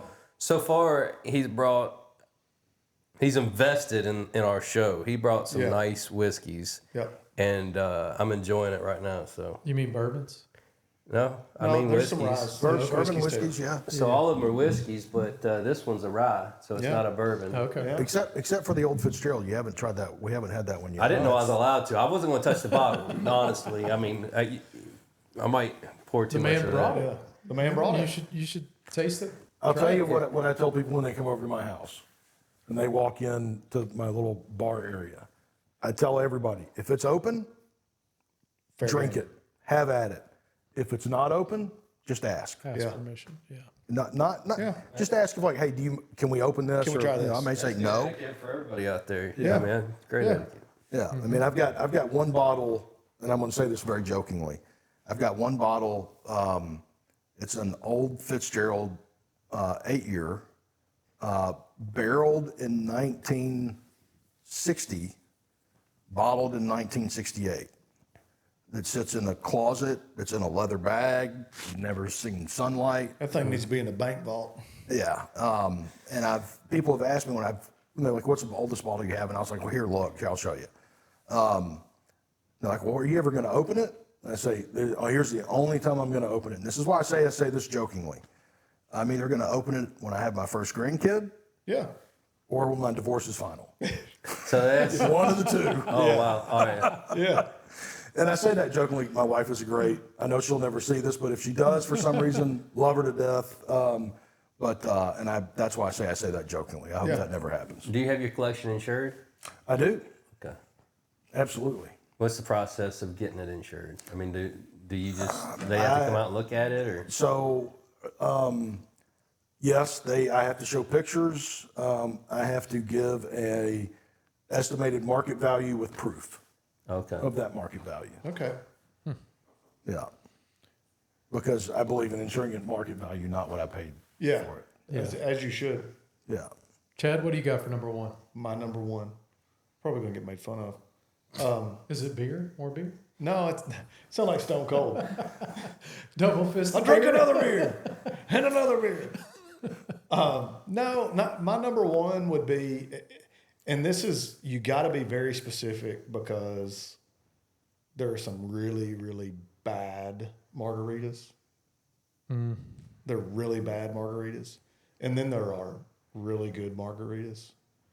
And if it's like all lime, like we mentioned, Rose Pepper in Nashville, like their lime margarita, the pure lime juice. All from like, scratch, everything is. Oh, yeah. Yeah, that would be my favorite cocktail. That or like a ranch water, which I think it's a ranch water is basically a It's got tequila. spin off. It's a spin off of a margarita, but I thought ranch water was just taking liquor and watering it down. So no.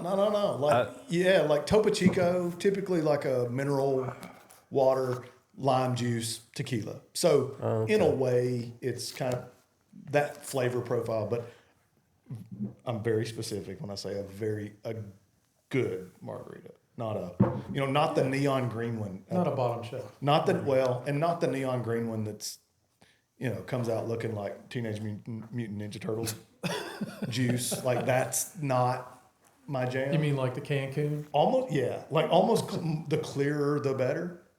Yeah. Yeah, that would be. That's a good choice. Yeah, thanks. Yeah. I mean, everybody likes a good margarita, right? I would On the rocks.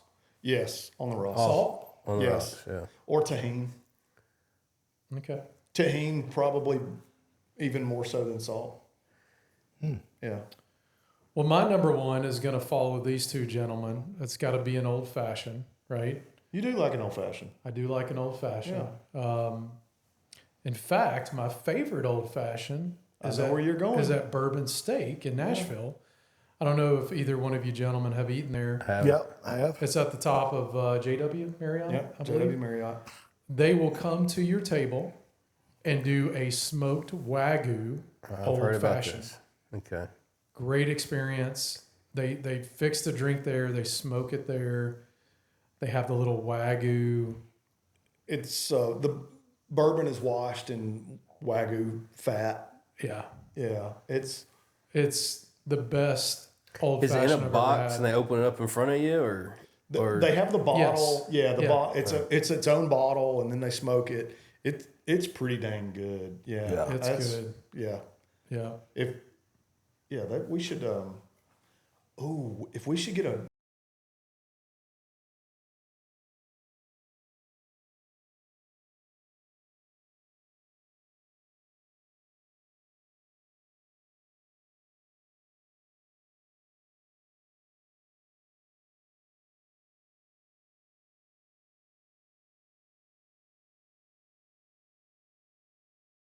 So are you saying if we get enough people that like, we will randomly pick Yeah. someone? Yeah, Absolutely. yeah. All right. Look, he signed off. I had to put him on the spot.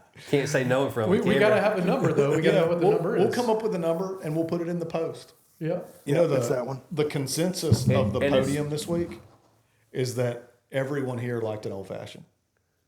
Yeah. I did see that. I did notice that. Everybody liked an old fashioned. It's a pretty universal cocktail. Yeah. It's I a- think Do you if you know? don't. Do you know the story behind the old fashioned? I don't. I don't either. James E. Pepper, James E. Pepper Distilling. Okay. Supposedly, the story, James E. Pepper had a guy somewhere in Lexington that made him a cocktail, and he absolutely loved it. Thought it was the greatest thing. Got the guy to tell him how to make it. He went to a congressional summit or something in D.C. Went to the bar, got the bartender to make that recipe, and all that, and they made them for everybody that night, and that's how the old fashioned came out to popularity. James E. Pepper's also was a distillery, James E. Pepper Distilling. Yeah, so he is That's cool. somewhat Credited. known as the credited for Yeah. the old fashioned. Yeah, I think kind of where I stand on a cocktail is less is more. The fewer the ingredients, the better. You know. Yeah. I think typically that's where I fall. I would agree. In a good one. You know, you start having to put like 5, 6, 7 things. I mean, we are past our youth when you put PGA and Kool-Aid together and made a cocktail, Or just cut the end of the watermelon off and pour everything in it and Now tape it back together. So Will don't do as we. Speaking of that, have you those seen two. those RTIC coolers where you? Yes. That's the alcohol cooler where you put all The Arctic out- cooler that has Yeah. the pregame cooler. Yeah, those are neat. Yeah. You do your mixed drinks or your cocktails. We do have with some it. company Arctic coolers. Maybe we should have one of those We should. sitting around We should do a giveaway on that too. on the cooler. It's a beautiful sound. that is. We should. Oh, the Fitzgerald. So the rye, Matt, was it spicier? Did Yeah, it I'm feel not spicy? really, I gravitate towards ryes, sour mashes, so that was already in my alley. Yeah. Nice. So what's the overall consensus? What was your favorite, Brian? Well, I haven't had the Fitzgerald, and I mean, this is gonna be a rare treat here. Okay. I don't get the old Fitzgerald, even though my brother-in-law has one in his cabinet right now, and I know where it's at, and it is open. But he's never said that if it's open, I can have it. Well, that shows you where you rank with your brother-in-law versus Walt. So it's my brother-in-law's birthday this week. I called him on the way here. He said I was going to come by afterward, and he said that he had some system busted on his back. And he said, it's not a good time, man. It's a mess. See, Walt is here for you. Your brother-in-law is not. He said a cyst on his back. Dude, if that's an excuse I've never heard of. I know, man. He hates me. I'm gonna have to write that one down. He hates me. You talk about like the ultimate. I don't think you can make that up though. He was like, dude, don't call me again. Lose my number. He's like, man, I just, I don't know if you want to come by. I just shit my pants about an hour ago, and I haven't cleaned up yet. Right. So I don't think you want to come by. So the old Fitzgerald brand, this is I'm a fanboy. Okay. I mean, if I see it, I'm buying it. Okay. I'd say I don't care, but I do. But I generally don't care what it's going for. Yeah. That's good. Everything from the 8-year all the way up to the 19-year. Old Fitz is my jam. Hey, and this is a 17-year, right? That's a 17. So, and it's 100 proof. So I mean, it's got some octane to it, but it's smooth. It's very smooth. Mellow. A question that I always Sounds like my jam too. A question that I always like to ask, no matter what we're talking about, is there's a rule made that you can only have one bottle for the rest of your life. You gotta pick one. You can't say, but I'm going to get two, or like, just for sake of conversation, starting tomorrow, you can only have one bottle. Does it always stay full? Like you drink it and it keeps going back? That's the only it's bottle. readily available. You can get it every single day. That's the only bottle that you can ever buy. I've got mine already. I mean, Walt's going to judge me, but I got it. Okay, hit it. You want to go first? No, go for it. I'm going to go single barrel 4 Roses. Which recipe? Oh, I didn't know there was more than one recipe. Oh, there's 13, 14. Well, there are some special edition type stuff. The OBS. Yeah. I mean, back in the day when I first started drinking it, and we'll call it the OG recipe. So Okay, just a standard single barrel. Yeah. Gotcha. Mine's going to be the old Fitzgerald, and it's going to be, I don't want to say I have a choice, 16-year or 17-year. Okay. If those, and I'd probably go towards a 16-year every day, hands down. Yeah. Matt has been partaking in the samples, but it mic'd up, so I don't know if we can hear him. But would you pick one, Matt? I don't know if I could answer on the spot. Okay. My go-to is I like a Bullet Rye. Matt says Bullet Rye. Bullet Rye. Okay. Yeah. Baxter. I'm not a bourbon aficionado, but I've always kind of ventured into the old Fitzgeralds, things that are different, right? But if I had to pick just one that I've had a lot that I really enjoy, it'd probably be Buffalo Trace. Okay. That's nobody's here to judge. that's the place to The make internet- happy. I mean, the- it's probably the same mash bill. The internet. I mean, I've always enjoyed Buffalo Trace. It's smooth. It's got the flavor profile I like. So if it's readily available and they are the oldest operating, right? They survived through Prohibition, and I mean I don't even know how many labels they have. How many do they have? Like 500? Well, they fall under the Sazerac brand, so there's several. Sazerac now? Yeah. They are the longest continuously running distillery in the United States, meaning that they've never shut down. Yeah, it's solid. That's my go-to. That's a good choice.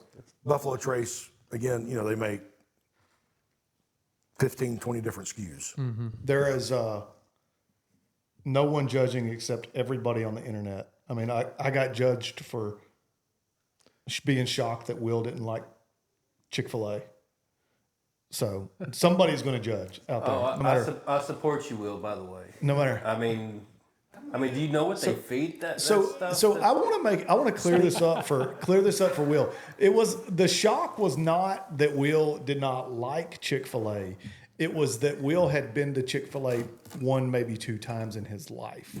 Growing up in the Southeast, it's like a staple place. Plus, It's my first job yeah. See, in the mall. your pleasure, wasn't it? Yeah. Yeah. Which he told me about that. I totally forgot they started in the mall. Yeah. Sample nuggets for everyone. Yeah, Yep. the little food courts. Yeah. And the brownies were not bad. I mean, I would eat the I brownies. don't like back nuts on brownies, so I never ate one. You never had one of that? Yeah. I guess if I'm having to pick one forever, there's 2 that come to mind. So either one I'm good with. Old Forester's bottled in bond. I really like that. And I cannot remember the number of the bottle, but it's the Old Forester, the Prohibition style. I think it's a 1920. No, I think it's 1920. Yeah. That would be, either one of those would be. 115 proof. Yeah, that one's higher proof. Yeah. Like either one of those 2. Part of the higher proof thing is because you can put them in an old fashioned and all that stuff. So, Yeah. yeah. Yeah. But no, I think that all great choices. Yeah. I mean, and that's the beauty. See, that's what I love. That's one thing I love about bourbon. You know, granted, yeah, it's a great bottle. I love it. I'm a fanboy. But Jason, you know, you could taste it like, you know, this is the worst stuff I've ever tasted in my life. I doubt it. Hey, that's pretty good. I mean, If I could try it right now, I could probably tell you that I would really enjoy it. Oh, you would. That's the beauty of it, is that everybody's different, right? So I mean, you know, we kind of talked about business and all that kind of stuff. So you think about products. Everybody has a product. Yeah. And everybody has that product labeled as something, right? And a lot of companies offer that product, how it's labeled. But every flavor is different. Well, yeah, at the end of the day, a lot of the bourbons and whiskeys, they're marketing companies. And you're having to weed out, hey, what does really taste good? Yeah. Yeah. You know? Is there a correlation to the price tag to how much they invest in marketing it? No. No. No. The price tag, in my own opinion, the price tag is to make the consumer think it's a better product. Think they're because it's getting a more expensive. value, or they're getting Yes. more bang for their buck. It's kind of like we were talking about earlier, the whole you know, a certain, if hypothetically we were to have a distillery and we were wanting to consider ourselves elite and the best of the best, and you hire whatever celebrity to be the name of your bottle, and now we sell it for $90 a bottle, and really it's $25 a bottle stuff. Yeah. I think there's plenty of that stuff out there. You were 100% correct on that statement. Yeah. So bourbon, it's what's for business. We talked a lot about bourbon today, taste tested. I think at the end of the day, we wanted our audience to feel more comfortable about bourbon, even if they're not knowledgeable in it, right? To have a conversation, discussion about it. I think we've accomplished that a little bit today. Hope right? so. We're all over the place a little bit, but Yeah, we are. sometimes when people are drinking, they get all over the place. Sometimes when people are drinky pants. Yeah, yeah. No, it's all good. I think we had a good discussion today. Thank you, gentlemen. Yeah. For coming on with us. Well, thank you very much for taking the time to sit down with us and bring bottles. Brian, the same. You know, it's not a cheap part of their collection, but they wanted to bring those and share them. And that's really, to me, what it's all about, is sharing it, the story behind it, what you like about it. And it can be a conversation starter. Yeah, absolutely. And don't feel like you have to have the same answer as everybody or have the same drink, right? Yep. Know that there's hundreds, thousands of options, right? And, you know, don't be afraid to go outside the norm. Yeah. And try something new, That's right. right? Thanks, guys. Like, Absolutely. Thank you. Thank you all. subscribe, rate, review. The share. NexGen podcast on all social channels. Follow us, please. Yeah. And stay tuned for how you get a bacon washed or Wagyu washed old fashioned at Bourbon Steak. Yeah. Stay tuned. Yep. Awesome.